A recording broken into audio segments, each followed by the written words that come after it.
apa yang boleh dilakukan dan tidak boleh dilakukan selama kita berada di alam bebas. Contohnya di gunung pada saat kita camping. Contohnya buang sampah sembarangan. Udah jelas. Jelas. Nah itu gimana tuh? Kan biar gimana pun kita kan naik gunung pasti kita bawa logistik kan. Makanya kalau gue sih cuma bisa nyaranin doang kalau misalnya buat kayak pendaki apa itu. Kalau bisa ya selalu bawa kantong plastik buat sampah. Kadang kan kita lupa di situ hal itu. Oh, kantong plastik buat sampah. Seperti ini kayak gini kan yang kita bawa dari bawah, sengaja ini seperti ini kita sengaja bawa dari bawah. Kita bawa dari bawah guys. Ini isinya Doni dan teman-temannya. Enggak. Lu dong. Gua dong. Goblok. Ya udah. Kayak gitu. Tidak coy, gue bercanda. Si Doni doang yang sampah, teman-temannya enggak. Iya. Gue pernah dengar kalau katanya tuh waktu kita ngedaki di situ tuh sifat asli sifat asli kita nih itu bakal keluar. Ya kalau pengalaman gue sih ya bener. Ya contohnya kayak gimana? Orang yang cenderung diem gitu pas lagi di kayak tongkrongan ya. Ternyata dia ini yang kelihatan nggak peduli ternyata dia tuh peduli kayak gitu.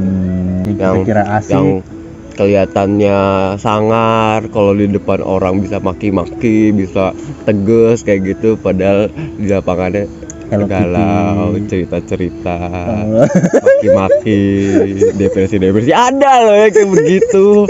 Padahal kerjaannya tuh sangar, ketemunya orang-orang yang tinggi, wah boleh gitu-gitu ya gede-gede. Maksudnya apa nih? Apa kan gue mencontohkan? Ada rasa tersinggung. Bukan gue kan. Yang kalau menurut pengetahuan itu kenapa tuh bisa keluar? Mungkin ya karena kita di alam jadi terbawa dengan alam. Alam itu kan istilahnya kan nggak ada bohong. Real ya. Alam itu nggak ada bohong. Alam itu real. Boleh juga. Alam itu nggak ada bohong. Alam itu real. Dia tersakiti ya dia nunjukin kalau dia sakit hancur. Kalau dia makmur beda dengan kayak makhluk lain. Ya. Kalau dia senang dia subur. Kalau dia tersiksa dia gersang. Jadi dia jujur. Jujur. Makanya mungkin karena kita ke bawah di lingkungan alam, akhirnya kita juga mengeluarkan sifat alam kita. Alam, maybe. Alam tapi berarti alam itu sifatnya berbeda dengan mantan gua. Karena mantan gua tidak jujur. Lanjut. Gak boleh. Kalau ini gue lebih bicarainnya untuk di beberapa kawasan ya. Kalau bisa sih, kalau misalnya kita ngedaki ya kalau dikonfirmasi dulu di situ ada tanaman atau enggak tumbuh-tumbuhan itu yang dilindungi. Jadi kadang itu ya kita nggak tahu, jadi kayak main ngambil aja padahal itu dilindungi. Contohnya Edelweiss ya. Ya emang di beberapa tempat kayak ada tumbuhan ya kayak Edelweiss itu lah contohnya itu kan yang sekarang ini kan emang lagi booming gitu ya. Karena yang dipertahankan itu bukan hanya itunya tapi ekosistemnya. Karena kalau salah satu udah terganggu pasti akan berubah. Kalau mau kan dari Kementerian Lingkungan Hidup itu kan sudah mengeluarkan peraturannya, itu bisa diakses dari internet jadi bisa dibaca-baca. Oke. Kalau misalnya itu kan ada banyak yang namanya ngedaki cara biasa kayak gini kan kalian pasti ngelewatin base camp atau ngelewatin perkampungan. Nah, jangan langsung naik. Nah itu juga salah satu lagi tuh poin. Hormati budaya dan norma warga yang sekitar. Oh berarti ini. Tapi gue pernah nonton YouTube-nya Firsa Besari. Katanya kalau mau kita ngedaki gunung tuh kita harus pastiin dulu, harus cek dulu kalau gunung itu termasuk hutan lindung atau enggak gitu. Kalau hutan lindung katanya cagar alam. Itu gimana Don? Coba Don. Jadi kalau di pemerintahan ada aturan ya. Ada namanya kawasan konservasi. Jadi kawasan konservasi itu kawasan yang emang sengaja disisihkan untuk kepentingan konservasi, yang melindungi pengawetan bla bla bla gitu. ada taman nasional, cagar alam, Suaka Marga Satwa. Nah, terus kalau ada hutan kota. Untuk taman ada satu lagi dilindungi. Taman Lawang. Bisa dilindungi. Bukannya itu dibudidayakan. Udah nggak dilindungi lagi. Iyalah, isinya dibudidayakan itu kan. Kalau kena gigi gratis katanya bos. Anjing. Lanjut. Itu bukan berarti nggak bisa dikunjungin dong. Nggak bisa soalnya kan kan yang kan aturannya itu kan taman nasional. Ada kan yang namanya juga tuh yang cagar alam sama Suaka Marga Satwa. Ya. Nah, bedanya cagar alam sama Suaka Marga Doni. Jadi kebanyakan kan orang mikirnya cagar alam itu untuk flora, Suaka Marga Satwa itu untuk fauna. Nah, itu beda. Jadi yang kalau sesuai aturan, yang namanya cagar alam itu tuh kawasan konservasi yang emang bener-bener itu nggak boleh ada campur tangan manusia. Jadi kayak misal kayak Gunung Ungaran ini jadi cagar alam. Itu kalau misalnya di Ungaran ini ada kebakaran, itu kita nggak boleh bantuin buat madamin. Jadi biarin emang alamnya sendiri gitu. Oh gitu. Nah, sedangkan kalau Suaka Marga Satwa itu boleh ada campur tangan manusia. Tangan manusia, dan itu dikhususkan ya untuk pendidikan, untuk bahan penelitian. Cagar alam sama Suaka Marga Satwa itu. Iya. Jadi konteksnya nggak hanya untuk apa, soalnya kenapa bisa dikategoriin dia jadi CA atau jadi Suaka Marga Satwa itu ya berdasarkan flora dan faunanya. Kalau kalian kepo ya bisa dicari aja, ada kok di BKT-nya. Oke. Ya, tapi kalian nggak bisa main masuk aja, harus ada izin. Ya itu untuk cagar alamnya kan. Lagi boleh kan ada yang controlling. Istilahnya ada rangernya. Iya. Ada ranger. Power Ranger.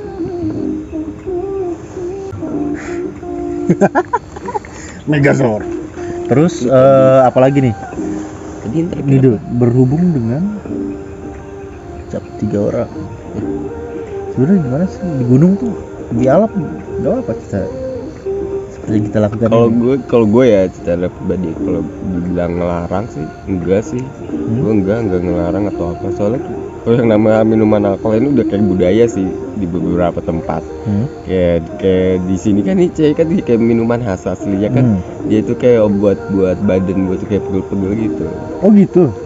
Pantesan rasanya kayak jadi OBH. Kalau selama kita melakukannya dengan bertanggung jawab, it's okay lah gitu kan, nggak mencelakakan diri sendiri dan orang lain. Kalau misalnya di luar itu minuman hangat-hangat kayak gini, alkohol kayak gini malah jadi kayak suatu hal wajib dibawa, soalnya kan ya kalau namanya tempatnya mereka itu kan dingin sampai bersalju. Iya, itu apalagi buat ngangetin badan. Nah emang bener, gue juga bawa ini contohnya pelaut. Iya, gue bawa ini juga, kenapa gue bawa kayak gini-gini tuh bukan buat pengen mabok, tapi emang ada efek buat ngangetin badan kalau udah kayak down. Ngangetin badan. Dan ketika kalau kan yang namanya di tempat yang dingin kayak begini kan, kalau udah dingin kan kita jadi males ya. Nah kayak kalau ada kayak gini tuh ya ada sedikit dopingannya, jadi kitanya bergerak. Jadi bukan maksudnya ya bukan hanya untuk fun doang atau buat mabok, sebenarnya ada. Tapi kalau gue boleh jujur sih, sebenarnya gue ini buat have fun aja coy. Tapi ya kita tetap bertanggung jawab sih. Kalau anak Mapala ya kalau yang gue tahu ya sampai saat ini ya, walaupun dia mau minum di tempat-tempat kayak begini, yang gue nggak pernah ada, kalau setahu pengalaman gue nggak ada kejadian yang penyebabnya ini. Gue nggak pernah ngerasa sih selama pengalaman gue nggak pernah ada denger kayak ada orang masuk jurang gara-gara minum mabuk. Enggak, gue nggak pernah denger. Karena tetap itu ya minumnya bertanggung jawab. Malah yang kayak gitu-gitu tuh malah orang-orang yang kagak karena ngobrol kebanyakan ya. Iya, orang-orang yang nggak paham. Asal-asalan jadinya, dia nggak tahu batasan dirinya gitu. Lalu Dun, nah ini menarik nih, boleh nggak ML bukan Mobile Legend ya. Ya kalau gue sih kalau selama di situ lingkungan ya kayak itu kan sopan masuk ke sopan satu dan kesusilaan, norma kesusilaan sih ya. Kalau lu bisa apa-apa istilahnya sama bukan orang yang muhrim lu atau orang yang belum suami istri gitu. Nah itu kan udah zina. Nah, kan udah memperburuk tempat situ melakukan zina. Ya Itu jelek kan. Kecuali kalau lu papak sudut papapnya sama suami istri sendiri ya. Kalau gue sih nggak masalah itu istrinya kok. jadi kalau sama pasangan yang sah itu oke gitu kan. Dan dihormatin juga dulu di situ diizinin nggak maksudnya untuk melakukan kayak begitu. Kan pasti kan maksudnya kan di tempat sini kan ada kayak ada mitos-mitos Ya atau apa. ada kayak gitu. ininya lah, ada Masa dilihat di sana. metabolisme bukan metafisik ya. Di sana kan pasti juga ada ininya juga kan istilah kalau misalnya kita ke base camp ada apa pasti kan ada orang cerita-cerita soal gitu. Jadi lihat situasinya karena kalau misalnya suami istri juga kita belum tentu jaminan, tapi seenggaknya itu udah secara agama dan secara negara itu udah sah kan.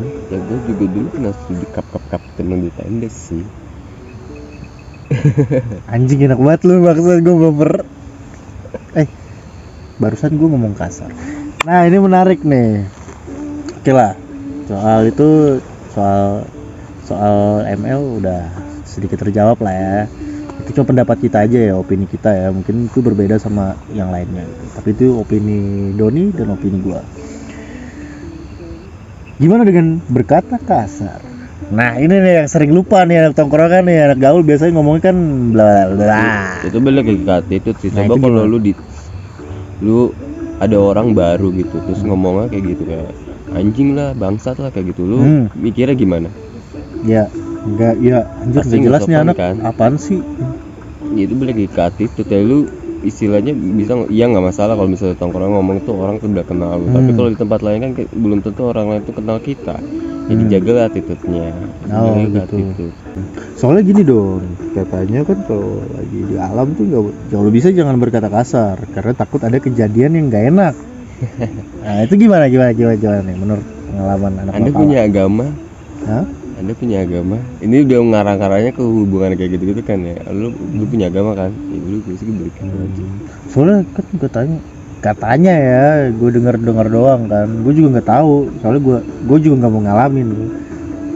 Oh itu dia tersesat karena dia ngucapin kata ini, atau dia tersesat ya pokoknya gitulah kelakuannya.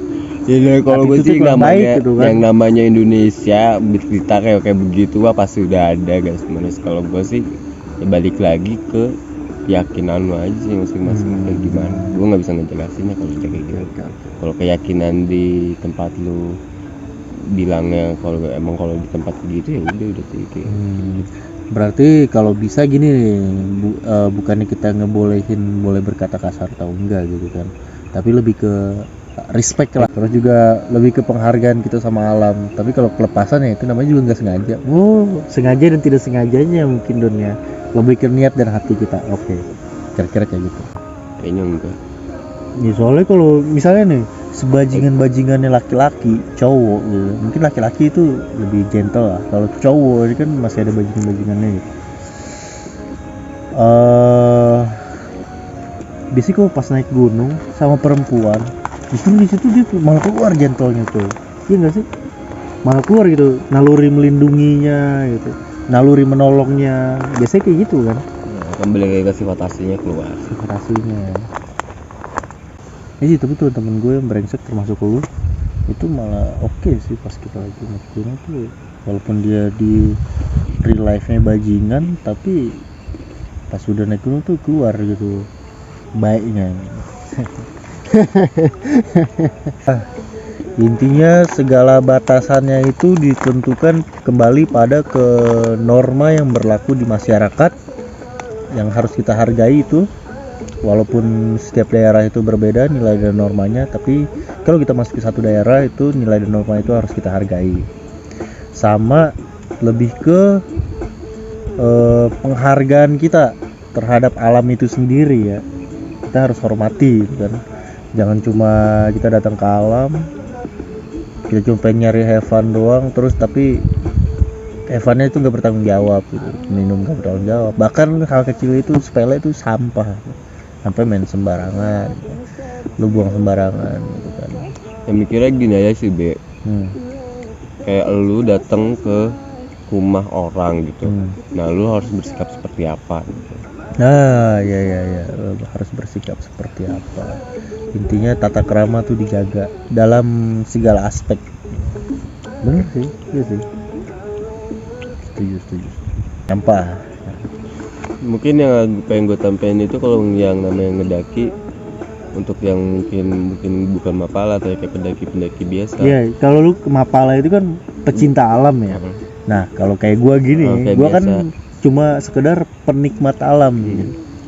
Kalau gue untuk yang pertama, kalau yang mulai pengen mendaki ya tolong ya safety prosedurnya itu disesuaikan. Safety prosedur. Nah, ini Kayak dari menarik. alat, Apa tuh? dari semuanya Alat dan semuanya. alat, barang-barang pribadi itu semuanya kalau bisa ya sesuai gitu kan. Yang sekarang itu kan namanya safety prosedur pendakian kan sudah ada di mana-mana. Yang Ya. bisa kita cek di web, di internet di lah. internet kan udah googling ada lah. mudah gitu, udah tahu Nah. kan safety-nya. Ya kalau bisa dipelajarin dulu, jangan karena ada omongan orang-orang di puncak bisa foto bagus, bisa Instagram, bisa video lalali joget TikTok kayak begitu, Jadi, main naik ada aja. tuh buat ini I love pacar gue gitu ya, kayak gue dilihat. waktu itu alay itu kan, akhirnya Di- putus juga. Dilihat safety prosedur pendakian itu kayak gimana, karena ini kan kalian istilahnya kan nggak di, yang namanya di alam itu kan nggak di kota, kalian nggak bisa ngambil apa-apa. Ya kalau ada tiba-tiba amit-amit kejadian yang gak sesuai harapan gitu kan. Kalian nggak bisa safety kan gitu. Seenggaknya udah ada persiapan. Yang sering gue jadiin gitu kan banyaknya kan orang-orang yang nggak safety bawahnya. Kalau untuk keadaan darurat paling enggak tuh kita harus siapin apa sih? Kalau gue ya diajarin selama itu pasti selalu bawa P3K sama survival kit. Apa aja tuh P3K survival Kalau kit P3K tuh ya simpelnya apa? alat-alat standar sih, alat-alat standar kayak Sacoplas lah gitu, obat-obat pribadi gitu. Oh itu apa survival kit apa aja minimal simple Simple. yang semua orang punya dan gampang didapatkan kayak pisau. Kalau gue biasa sih, jadi kan gue bawa ini ya. Apa tuh? Gue selalu bawa ini ya. Kan bawa ini. Kalau gue ya pasti yang jelas dan selalu ada pisau, gunting, korek api. Ya kira-kira itu aja. Itu dulu yang bisa kita sampaikan. Tapi ini kayak cukup bermanfaat obrolan mabuk kita kali ini. Salam Aku malu. cap 3 orang. Aku malu.